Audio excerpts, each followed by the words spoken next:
Hi friends, veg Manchuria.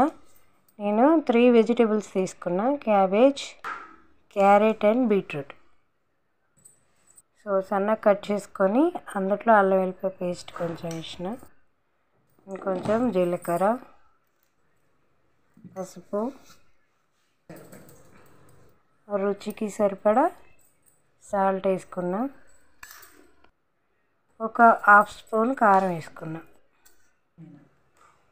గోధుమ పిండి కొంచెం, శనగపిండి కొంచెం రైస్ పౌడర్ క్రిస్పీ కోసం వేసుకున్నది. సో ముద్దలాగా నీళ్ళు లేకుండా ఇక దాంతోనే ముద్ద అయిపోతుంది, మనం వాటర్ పోయాల్సిన అవసరం లేదు. వాటిని చిన్న చిన్న బౌల్స్ లాగా చేసుకొని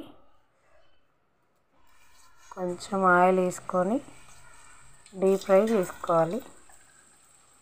ఆయిల్ వేడయ్యేంత వరకు హైలో పెట్టుకోవాలి, కాల్చేటప్పుడు మాత్రం సిమ్లో పెట్టుకుంటే లోపల మంచిగా వెజిటేబుల్స్ అన్నీ మంచిగా ఉడికి పిల్లలకి ఇదేంటి అంటే పిల్లలు ఇష్టంగా తింటారు. మా పిల్లలకి స్నాక్స్ టైప్లో తయారు చేసిన నేను, వాళ్ళు రాగానే ఇట్లా చేసి పెట్టడం వల్ల పిల్లలకి హెల్దీ. మా పిల్లలు ఏంటంటే అసలు వెజిటేబుల్స్ ఈ క్యారెట్, బీట్రూట్, క్యాబేజీ 3 ఐటమ్స్ వాళ్ళు తినరు. పచ్చిమిర్చి తినరు, ఆనియన్ తినరు. ఇప్పుడు పిల్లలందరూ ఏంటి జంక్ ఫుడ్కి అలవాటు అయ్యారు. కూరగాయలు అంటే అసలు ఏం తినరు. బెండకాయ ఫ్రై, ఆలూ ఫ్రైలే కావాలి వాళ్ళకి, వెజ్ రైస్లేగా ఇట్లా పెడితేనే తింటున్నారు ఈ రోజుల్లో. సో నేను సాస్ కూడా ఇంట్లోనే తయారు చేసుకున్నా. దానికి టమాటా, పచ్చిమిర్చి ఒక 2 యాడ్ చేసుకున్నా, చింతపండు, ఆనియన్ గ్రేవీ కోసం కట్ చేసుకున్నా, అండ్ మిరియాలు సాస్కి, ఇది ఎల్లిపాయ వచ్చేసి అది కూడా గ్రేవీ కోసం, బెల్లం సాస్కి వేసిన.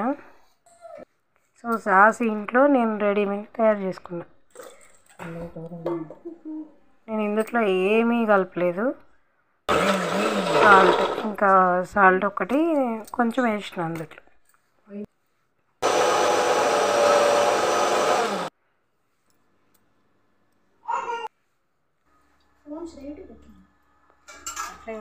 సో మనకి గ్రేవీ కోసం ఆయిల్ ఒక 2 స్పూన్లు తీసుకున్నా, కొంచెం జీలకర్ర యాడ్ చేసుకున్నా, దానికి వెల్లిపాయ కొంచెం చిన్న ముక్కలు కట్ చేసుకున్నా, అండ్ అల్లం, పచ్చిమిర్చి ఇవన్నీ వేసి కొంచెం వేసాక